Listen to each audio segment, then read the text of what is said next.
Good morning, ladies and gentlemen. I'm feeling not doing my hair today, so you are not going to see this barnet in any good shape or form. Wednesday, it's the first week back from the fitness photo shoot with brand models. I took a few clips on this camera whilst I was away, and I didn't really use them because it looks pretty pants. So I spent this money on this new camera. I thought it'd be really epic. It's pretty shit. Today I'm going to go in for my first leg session of the week coming back from the photo shoot. I've got a couple of clients to do first. A little bit nervous about this workout because I haven't done rack pulls for about a week and a half because obviously I was away.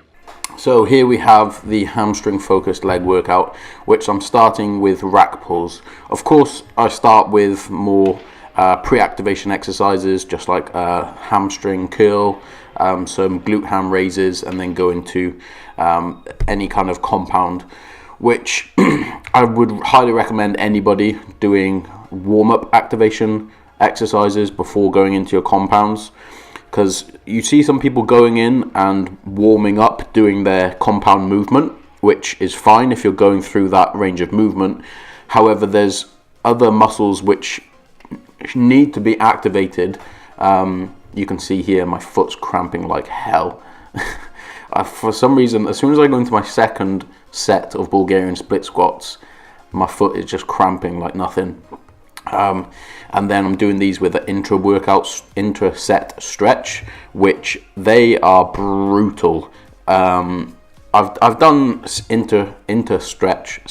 stretching before many times a few years ago, but it just started coming back on my radar through social media, and I remembered how brutal it was, so I started doing these again. I used to do it with RDLs as well, so I do the RDL movement and then go down and touch your toes or touch the floor eventually and put your hands flat on the floor, and that's a hell of a stretch. So yeah, I'll probably bring that back again.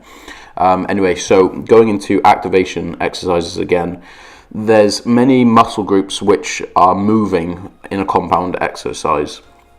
So getting full activation of the surrounding muscles and warming up surrounding joints is a very, very good idea. And I think too many people don't pre-activate certain muscle groups before going in. It can take me sometimes like half an hour, 3/4 of an hour to complete like my full warm-ups and then going into my beginning exercise. So yeah, don't mess around with that. You'll end up with injury, you'll end up with lower performance as well. So yeah, I would fully recommend doing full activations. This is a occlusion leg curl superset with occluded walking lunges, which again is another brutal setup. And if you haven't tried occluded work on your legs, most people or a few people nowadays have tried occluded work on arms and things like that, but if you try them on your legs, it's a whole new world of pain. Very, very good for metabolic stress, accumulating a lot of metabolic damage in the muscles, bringing a lot of blood into your muscles, holding it there. It's just a brilliant way of finishing off your leg workout. I wouldn't start a leg workout with it at all. It's more of a finisher exercise to be able to basically eke everything you've got out of your muscle. Didn't record any calves, of course. If you don't record it, it didn't happen. But my calves are tiny anyway, so in reality it's probably like it didn't happen.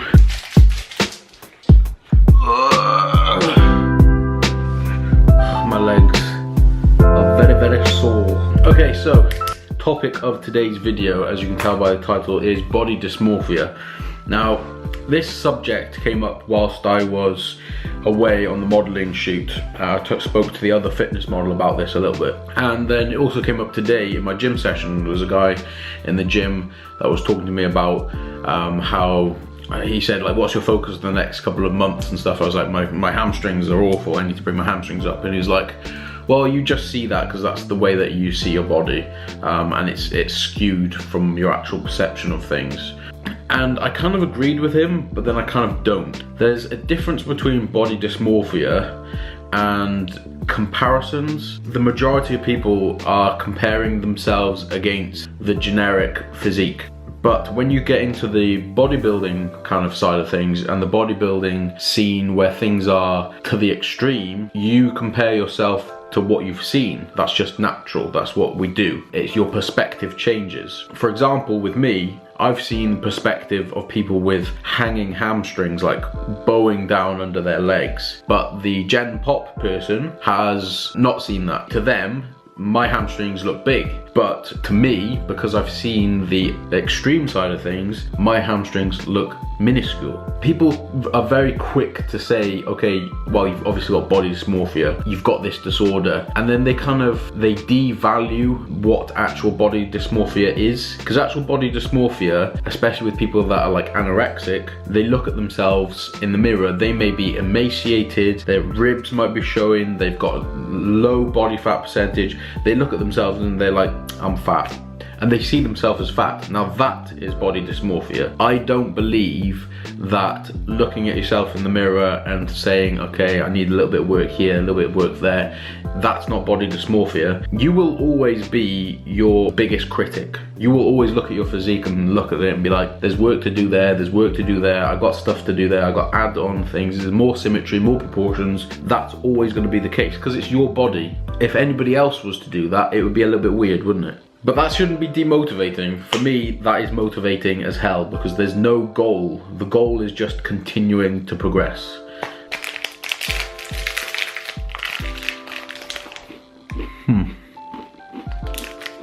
Very good. It is Friday. I don't know if this segment of the vlog is going to make any sense. I hope it follows along some sort of a storyline. Just finished up with my last client before I'm gonna go and train, then I've got some more clients afterward. However, I thought I would just jump on here and talk a little bit about nothing really. Just thought I would say that's what I'm doing, so what a waste of a clip. If you guys have made it this far, please give this video a like and a comment, as you must be liking it, as you wouldn't have stuck around for this long otherwise. So here we are, we've got a back workout now. I start off with another. This was going to be a heavy compound, but I've taken out T-bar row because I found that doing T-bar row just put too much on my lower back.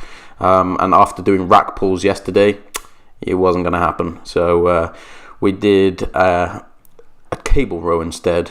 I've only got a few clips from this workout as it was a bit more of a focused workout, and I had a little bit less time, so I was focusing on getting just a little bit of footage here and there.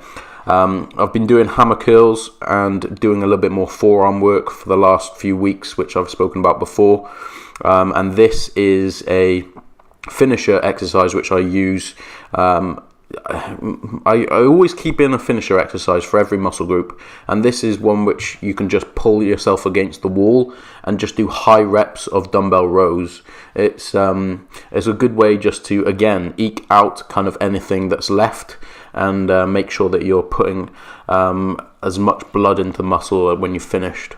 So here we've got a physique update. I am now over a week away from the fitness model shoot.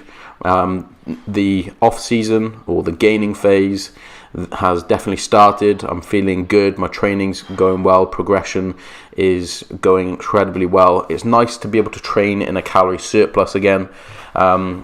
Sometimes when you're in a deficit, obviously I wasn't in deficit for that long, but you kind of lose, you forget how good it is to train with enough calories in you. Have good energy, have good sex drive, like my sex drive didn't really drop, but it's nice to when it just goes even higher, you know. So more food, more fuel in the system, more progress, more just a happier body, which is always good. And I've been playing around with different bodybuilding poses. As you guys know, that I'm trying to convince myself to go into a different class next year. I've been doing men's physique for 6 years, maybe 6 years. No, it can't be in 6 years. Holy shit, it's been 6 years. Wow. So yeah, I want to progress into somewhere where I can get out my legs. My hamstrings are still lacking, which I spoke about earlier, but I feel like I can progress into a different class now. I've got another off season before I go into my competitions next year, and I feel like if I continue to progress as I did last year and the year before, I'll be in a good position then. So putting a lot of focus on the hamstrings. Hearing me out, I'm just playing around with the different pose and transitions and stuff. I haven't like decided on what I'm going to do in like a posing routine or anything yet. I'm just playing around, seeing what looks good, and that transition does not look good, but seeing what looks good and seeing what I can play with and going from there really.